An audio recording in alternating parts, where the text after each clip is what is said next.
അങ്ങനെ നമ്മൾ ഇന്നലെ പാക്ക് ചെയ്ത പെട്ടിയും ബാഗൊക്കെ എടുത്തിട്ട് നമ്മൾ നേരെ മലപ്പുറത്തോട്ട് പോകാണ് കേട്ടോ. കുറച്ച് കാലത്തിന് ശേഷമാണ് നമ്മൾ ഒറ്റ സ്ട്രെച്ചിൽ ഇങ്ങനെ എറണാകുളം ടു മലപ്പുറം പോണത്. എന്നിട്ട് നെടുമ്പാശ്ശേരിയൊക്കെ എത്തിയപ്പോൾ എനിക്ക് നന്നായിട്ട് വിശന്നിട്ടുണ്ടായിരുന്നു. അപ്പോൾ നമ്മൾ ചായ കുടിക്കാൻ കയറി. അപ്പും മുട്ട റോസ്റ്റും പിന്നെ ഇതേ ഒരു പാൽച്ചായ ആട്ടോ കുടിച്ചിട്ടുണ്ടായിരുന്നത്. അങ്ങനെ നമ്മൾ പതുക്കെ പോയി പോയി പോയി ഇതേൻ്റെ എടപ്പാൾ എത്തിയിട്ടുണ്ട് കേട്ടോ. ഇവിടെയാണ് എൻ്റെ അമ്മയുടെ വീട്. നമുക്ക് ഇവിടെ നിന്ന് ആദ്യം അമ്മമ്മേനെ പിക്ക് ചെയ്യാനുണ്ട്.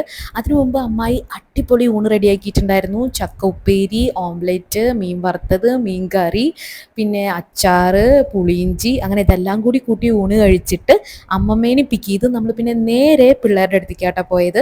ദിച്ചുവിനെയും ദേവമോളെയും സ്കൂളിൽ നിന്ന് പിക്ക് ചെയ്തു. ചേച്ചീനെ ഓൾറെഡി ആദ്യം പിക്ക് ചെയ്തിട്ടുണ്ടായിരുന്നു. പിന്നെ അത് കഴിഞ്ഞ് നമ്മൾ നേരെ തേണ്ടി കുറ്റിപ്പുറം എത്തി. എന്നിട്ട് നമ്മൾ മീനൊക്കെ വാങ്ങിയിട്ടുണ്ടായിരുന്നു. അതുപോലെ തന്നെ കുറച്ച് വെജിറ്റബിൾസും പിന്നെ ഫ്രൂട്ട്സൊക്കെ വാങ്ങാണ്ടായിരുന്നു. അങ്ങനെ അതെല്ലാം വാങ്ങി. അങ്ങനെ നമ്മൾ ഈ സാധനങ്ങൾ വാങ്ങാൻ വേണ്ടി ഒരു കടയിലേക്ക് ചെന്നപ്പോൾ അതിൻ്റെ തൊട്ടടുത്ത് ഈ അക്വേറിയം ഷോപ്പ് കണ്ടു കേട്ടോ. അങ്ങനെ പിള്ളേരുടെ ഒപ്പം എല്ലാവരും കൂടി അത് കുറച്ച് നേരം നിന്ന് കണ്ടു.